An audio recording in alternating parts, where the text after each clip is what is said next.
Shalom and good day, and welcome to the Super Sons Fortress of Attitude, which this time I'll be covering Philip Kennedy Johnson's Batman and Robin issue 18. And as you can see here, I do happen to have some variants, so I'll work on giving the ratings of the variants first in relation to the story. So starting off with the first one on the left-hand side, I give a 6 out of 10. The one on the right, I give a 7.5 out of 10, as I quite like how it's set up. The one above that on the left-hand side, also a 7 out of 10, or 7.5 out of 10. And the last one on the right, an 8 out of 10. I'll now get things ready and organized so we can cover the area around the beginning, middle, and of course the end in relation to the internal art. And finally move into the story and rating. So as you can see, with this, DC using the cheap way to sell this comic, not giving us proper variants. So as the story begins, we get to see both Red Hood and Batman taking on some of the people on the Penguin's turf, or some villains on the Penguin's turf, as we know that Bruce Wayne has been affected by something by Memento, and there is a bit of a discussion between them both. Whilst this is happening, we have Damian Wayne doing something else. So whilst we catch up with Damian Wayne, who's working with Loreth, Lautek, we see that he has discovered one of Scarecrow's labs, to which he finds a bit of a monkey of sorts to, I guess, bring back home to add to his collection of animals. I think Damien's got more animals than the rest of the Bat family. It's the only way to put it. And whilst this is occurring, we do know that there is a bit of a discussion happening behind the scenes, and it's not until later on at which we have Damien try to get in contact with his father, only to realize that he's having issues in communication. Whilst this is occurring, he is part of a conversation. Now, this is where I feel personally the story has shite the bed in relation to this. And moving towards the very end, at which Damien has told Bruce that he is no longer wanting to be Robin after he solves the case. For the internal art, I give it a 6.5 out of 10, as I feel the art could have been fixed up a little bit better within the story. Now it's time to move in relation to the area of the story. Considering how far we are issue-wise, it now brings in the area of references, or comic book references, which brings the importance of story continuity.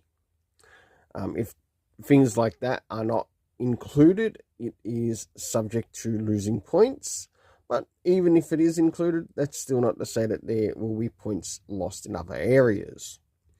So with the story rating consisting of comic book references, time, location, and cast, what did we get in the area of comic book references? We had issue 15 and 17 being referenced as to the events that were taking place in those.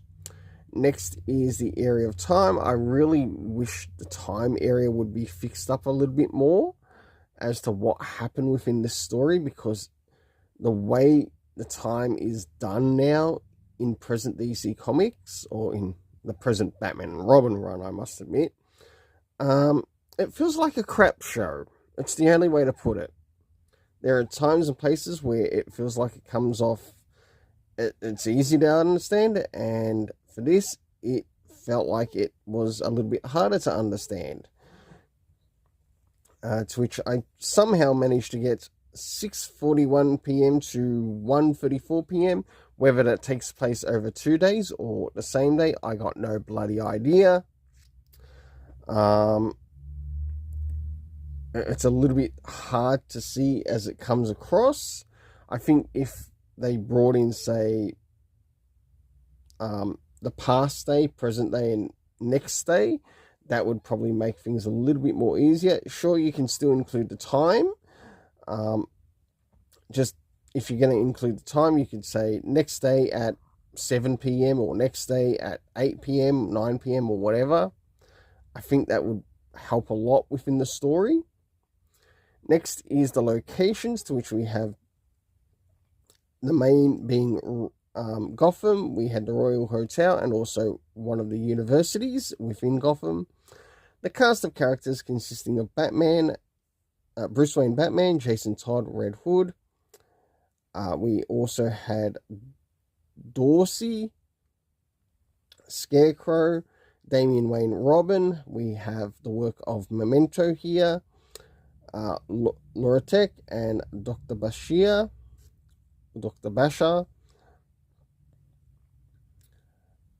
One thing I feel that sort of destroyed this story, especially towards the end, is the way they set things up towards Damian and his father, and the information that was not the information that was missing within the story. For that, I give the story a 5.5 out of 10. I must admit, this is drawing close to fool's gold material. Unless there is a correction, I have noticed in further solicitations that there is going to be a kidnapping of Damian, so I suspect that will be happening in the next issue, or towards the end of the next issue, to which it probably wouldn't be the first time that Damian has been kidnapped before in the past, to which you also get to see in the Grant Morrison run. And it's funny how people like to forget certain events that have taken place around Damian's life. And like I said, 5.5 out of 10. We'll see you again at the Super Sons Fortress of Attitude, to which hopefully I think the next thing that I'll be reviewing will be the Little Batman. We'll see you then.